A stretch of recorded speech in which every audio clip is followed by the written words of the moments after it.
It has been 1 whole year since Hey, what are you doing? You gotta wear the sweater. What? Why? Because that is what you wore in the first shoujo anime video that got you to this very moment. It's kind of like a full circle. We're all just really proud of you. All? Who's all of you? Congratulations. Congratulations.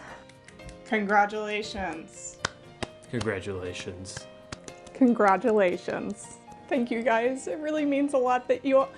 Wait. How did you all get in here? I live here. I just like, hey, cat living here. Oh, we're here to film. Let everyone cool. in or anything. Congrats on your 1 year. So, you know, we're just gonna... Game show host let everybody in. Oh, well, I just wanted to let everyone in on this momentous occasion. Go on, we're here to support you. Be glad that I am in a good mood. Yeah, so it has been 1 whole year since I first put out the video that put my channel on recommended pages across YouTube. The Decline of Shoujo Anime is finally at the age where I can start referring to it in baby numbers. It's my 12-month-old bundle of joy that made me start putting in the work to make YouTube videos on topics that I love and care about. If it weren't for this channel, my corporeal being would have turned into a pile of ash by now by the rage that boils inside of me at all times. Or, you know, my boyfriend would have gotten very annoyed by all the constant rants on shoujo that he hardly comprehends anyway. These last 12 months of making content and talking about shoujo and Josei manga has been some of the most fun I've had in a while. It may shock and surprise you all, but I grew up watching YouTube and making my own silly little videos. Watching Smosh, Mika Kitty, and Rhett and Link made me want to make my own videos, but I never really had the courage or the commitment to actually do it. Well, clearly that has changed now. And while I do still consider this a hobby, it has given me a great creative outlet for so many different things. I've always enjoyed comedy, filmmaking, and art, but I've never pushed myself to actually try my hand in them openly like this. Looking back on the Decline of Shoujo Anime video, I can already see the huge improvement that I've made in that time. It's actually been hard for me to go back and watch it now because of that. The script for that video was pretty lacking, especially compared to my videos now, which are much more beginner friendly. A lot of people didn't even know what shoujo was in the first place, which made for a lot of confusion on commenters' end. Had I known then what I know now, I would have definitely added a description section to clear that up immediately. I really didn't understand how little people knew about the demographics and what they meant until that video gained traction. On top of that, the editing was atrocious. So many of the decisions that I made for that video would never be made by the me now who knows even just a little bit more about editing. I can't believe that I had an entire section showing different shoujo series, and I thought the best editing choice was to X some of them out using MS Paint. And like, why was my face so close to the camera in that video, and really any of my early videos for that matter? It feels intrusive. We don't need to see my pores. Despite all these things I wish I could change, I am still very proud of that video though. I felt I brought up all my points and rebuttals on certain stereotypical claims about shoujo to the best of my abilities, while also bringing to light an ever-growing issue that people have had with anime for years now. It was truly so cool to see the ripple effect that it had on conversations in the anime community. My now friends and peers had resonated with it enough that they made their own opinion pieces on the same topic in the last year. People were having serious discussions on a video that I made. However, a lot of changes happen in a year. You can learn so many new things in that time. So I figured, why not take a look at the Decline of Shoujo Anime again? I've had plenty of time to simmer on what I would have changed about the first video, so might as well give it another go. This time though, with an extra 12 months of knowledge under my belt, some new shoujo and josei anime to talk about, and improved editing skills. Mildly improved editing skills. I know how Premiere Pro works. Kind of. So, first and foremost, let's fix the mistake that I made in the first video. What is shoujo? My god, it's like I've had to repeat this 100 times now. You want me to help out with that? I'm a bit of an expert myself. As much as I wish you would just leave, yeah, this time would actually be pretty nice. I actually already had a video prepared. Editor.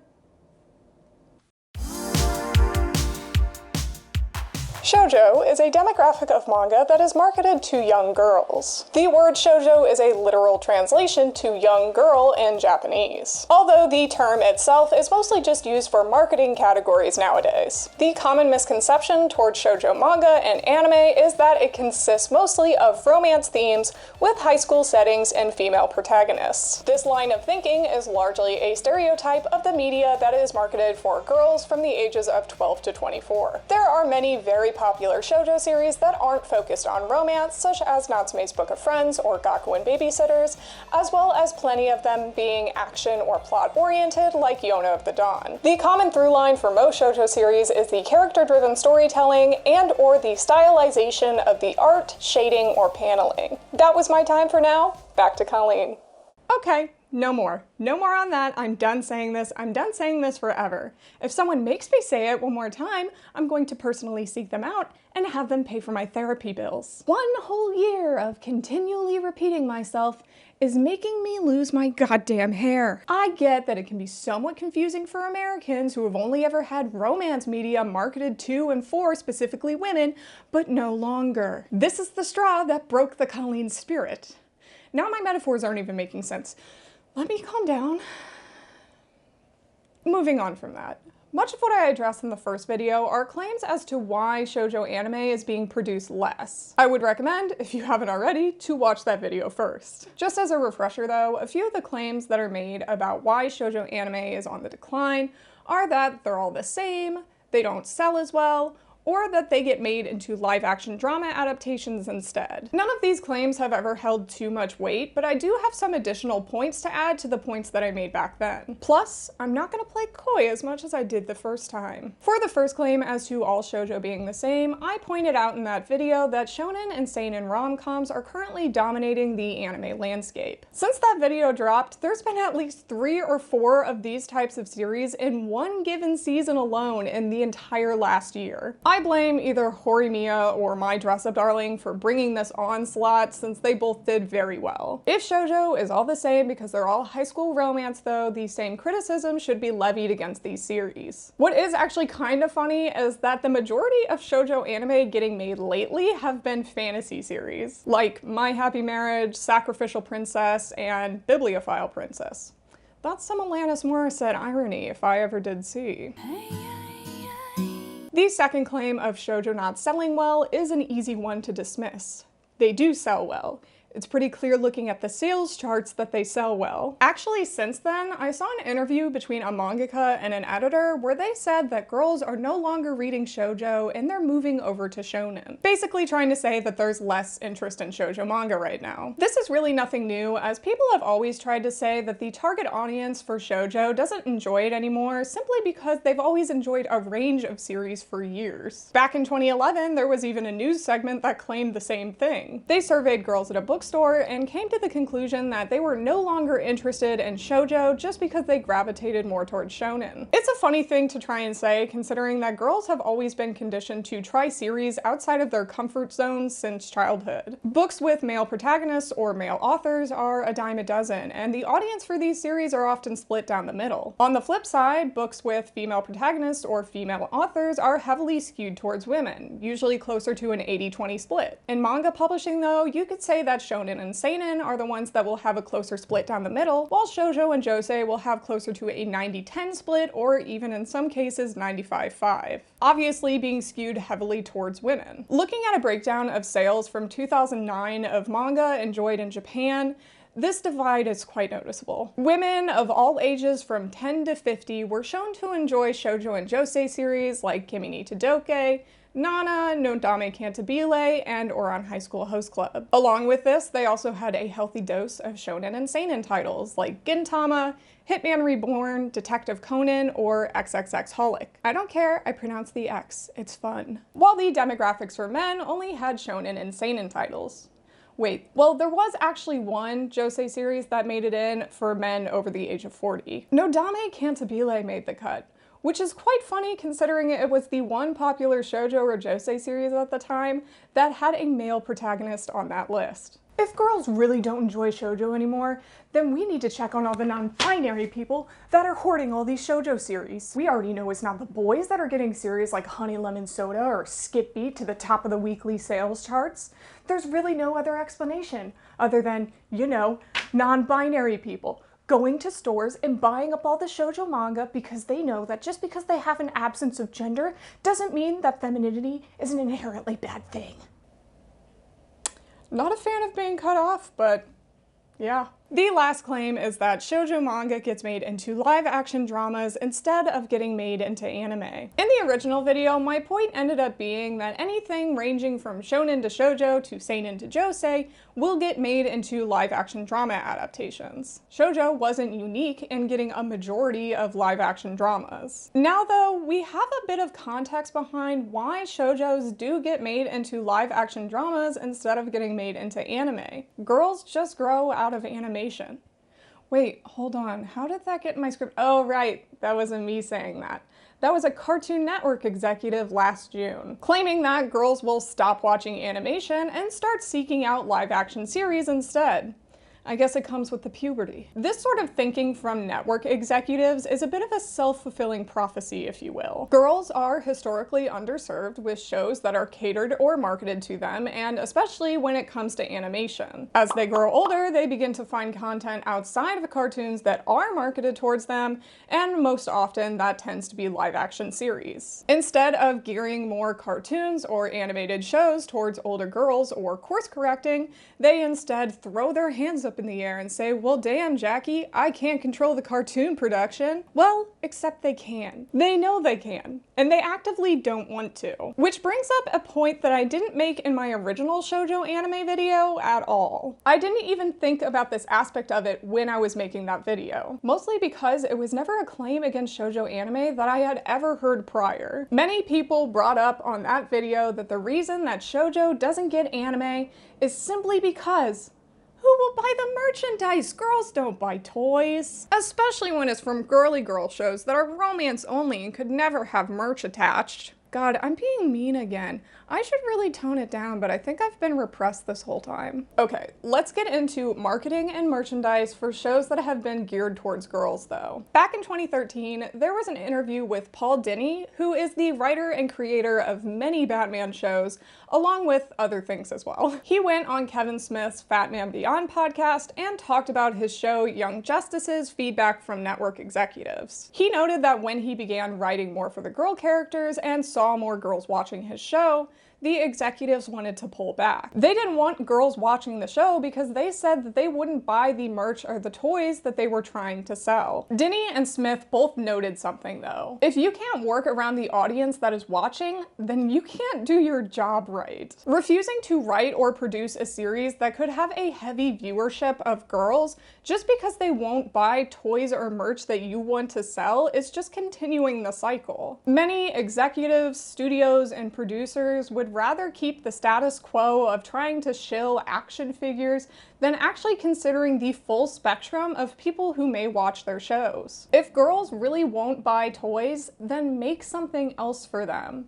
T-shirts, tote bags, stickers, I don't know, girly shit. A makeup bag. It's really just a constant feedback loop that will never be broken at this point. Girls grow out of animation because they don't see themselves as much in those shows after childhood. Executives can't sell them merchandise, so they don't make shows for them and then blame them for growing out of animation, believing that they would rather watch live action when that's just what caters more to that audience. A never-ending cycle where girls are constantly left out of nerdy spaces and media. Sure, this is knowledge from the American side, but I would be silly to think that this isn't the same in most markets and countries because, you know, sexism. Ooh, oh no. Don't worry, I won't ditch you this time. Bark. There's a reason why studios or executives don't pick up as much shoujo anime. They too don't want a larger majority of girls watching their series. They have action figures to sell and card games to peddle. What's the point of making a shoujo with a big budget and full adaptation if only girls are going to be watching it? They can't sell a figure that way. They'd rather know that they could get a 50-50 split or an 80-20 split with boys being the majority because they think that's what's going to make them the most money. But it's just manifest their own self-fulfilling prophecy. One of the most insightful looks into this happening comes from a friend of mine, Star, over on TikTok. They had given their best response to someone asking why shoujo manga doesn't get licensed as much in English. While they are discussing shoujo manga, their background actually is in the anime industry, so they are coming more from that perspective. The question of the hour is, why aren't shoujo manga getting licensed in the same number as shonen, especially the more popular recent ongoing ones? But to answer the question of the hour, I think we need to look back at the history of the question, or rather the history of the industry, because this industry, anime, manga, nerd stuff, D&D, Marvel, comic books, traditionally has been made and marketed for men. You constantly see pandering to men across the board when it comes to nerd spaces. And I looked into a little bit. There are, the numbers are changing, but right now it's almost a 50-50 split in most of the nerd industries between men and women. So it's no longer male dominated by any stretch of the imagination. So the question becomes, if half of your demographics are women and then you have this stuff that is made for women, why aren't you licensing it and taking advantage of those demographics? Maybe all your female fan base is going to buy all your shoujo manga, but your male fan base is going to turn up their nose to it. So technically you only have half of your normal market, but women will buy shonen. So that's 100% of the market buying all your shonen properties. Long story short, misogyny ruins the party again, and now you have an industry that knows shonen and seinen are safe bets when it comes to recouping their licensing costs. Long story short, the fate of shoujo manga rests at the intersection of capitalism and misogyny. This just tells me that with a series like Fruits Basket doing amazing and an audience to boost these because they've been underserved, they won't consider it further. Not unless guys consume these series at the same rates as well, which I just don't see happening anytime soon. The stigma around shoujo and the complete lack of even knowing what it is will continue on. I see a lot of discussion taking one step forward and then 10 steps back in this community. Often it ends with the conclusion, who cares? Which is why I always feel the need to be 10 times more vocal. Annoying. If there's no one else with a decent sized platform that will give shoujo its flowers, then I guess I'll just have to take one for the team. One more thing before I start highlighting some upcoming shoujo and josei anime, I want to point out that this conversation hasn't included much josei manga or anime at all. Personally, for me, it's because that conversation is one and the same with this conversation. There's not much difference in how I would talk about the topic of josei getting shafted. Shoujo is not taken seriously because the interests of girls aren't taken seriously, and that lasts throughout a lifetime. Josei anime barely gets recognition as it is, but if they don't think that girls watch anime, then why would they think that adult women do? Not to mention that shoujo and josei barely get distinguished over in Japan anyway. So when I talk about this topic, I say shoujo, but I do mean both women-targeted mediums. I'm not trying to leave one out since they both share the same problems. In the past year, we have gotten some shoujo and josei anime though, ones that even surprised me when I saw that they got announced. A majority of these series are coming from online manga apps though, like Square Enix's Gongen Pixiv and Comic Smart's Ganma though. This means that many of these series are not entirely able to be pinpointed as shoujo or josei unless the apps have them under those categories. In some cases, like My Happy Marriage, which is published on Gongen Online, you only know that they're shoujo because they got nominated in those awards. Essentially, these are non-traditional shoujo or josei series since they don't come from a traditional magazine. A currently airing anime that falls into this category of online published series that is in the for girls category is My Love Story with Yamada. I was shocked when I heard this one was getting an anime because I legitimately love this series. It has a lot of fun with the gaming premise and the romance is pretty great considering how short the chapters are. Since the anime is coming out right now, I can also say that it's being amazingly well adapted. Not only are the voice actors and the music great, but the visuals are as well. The animation for this series is going all out and you can tell both in the episodes themselves, but also with just how good the ending looks. When I say that Madhouse is currently carrying shoujo and josei anime on its back, I mean it. They have produced at least one shoujo or josei series every season for the last year. Just recently, we got the movie anime adaptation for the josei manga, Kingdom of Water, Kingdom of Gold. Unfortunately though, it isn't anywhere to view in English, although we did just get the manga license, so hopefully that will bring the movie over as well. There was also Bibliophile Princess that they adapted from the Josei magazine, Comic Zero Sum, which came out back in fall of 2022. While it wasn't my favorite from the fall season, it was definitely very pretty. Lastly, Madhouse also just announced that they would adapt the sequel for Cardcaptor's Clear Card. They're really feeding our starving Shoujosei souls over at that production company, and we thank them. Now, if only they would make that season 4 of Chihaya Furu sometime soon. Another currently airing shoujo anime is Sacrificial Princess and the King of Beasts, which I actually mentioned in the first video. Only took a year that one finally came out. However, it was absolutely worth the wait. As of writing the script for this video, the first episode of the anime just released, and it had absolutely lived up to my hype. The animation was what I was most nervous about, since JC staff can kind of be hit or miss, but at least for the very first episode, it stuck to the style of the manga pretty faithfully. The colors, the character design, and the setting all looked about how they did in the manga. I was just so incredibly happy with how the first episode of this anime turned out, and they also just announced that it will be getting 2 cores as well. Could be a good or bad sign. We'll find out. Either way, an amazing debut for this anime. Now, what I'm most excited for was the anime announcement for Ooku the Inner Chambers. I absolutely love this manga series, and when I saw that it got an anime announcement at Anime Japan a couple months ago, I absolutely lost my mind. This is a series that's pretty widely popular in Japan, although not as much so in America. It's an alternate history series where a large portion of men have been wiped out by disease, and women must take up their place in positions of power. I did talk a bit about this manga in my favorite reads of 2022 video, so if you want to know more about this series, I would recommend to go watch that one. But you definitely need to be on the lookout for this anime. I believe it comes out in the fall of this year. It has a stacked vocal cast and team already, so I have high hopes for this one. Lastly, there was an anime announcement for the Ribbon magazine series Acro Trip. This is a shoujo manga that I don't know too much about, but from the premise, it seems like a really fun series. It follows a young girl named Chizuko who loves the magical girl that protects her city. Though the villain that the magical girl faces is weak and bad at his job, so less people are caring about the magical girl's exploits. To shine a light on her favorite hero, Chizuko tries to take matters into her own hands. Unfortunately, there isn't too much information about this one yet. There hasn't even been any teaser trailers or PV images still. All we really know right now is that it's coming out in 2024 and it's going to be produced by some animation studio called Voil. To add a little bit of weirdness on top of this, Voil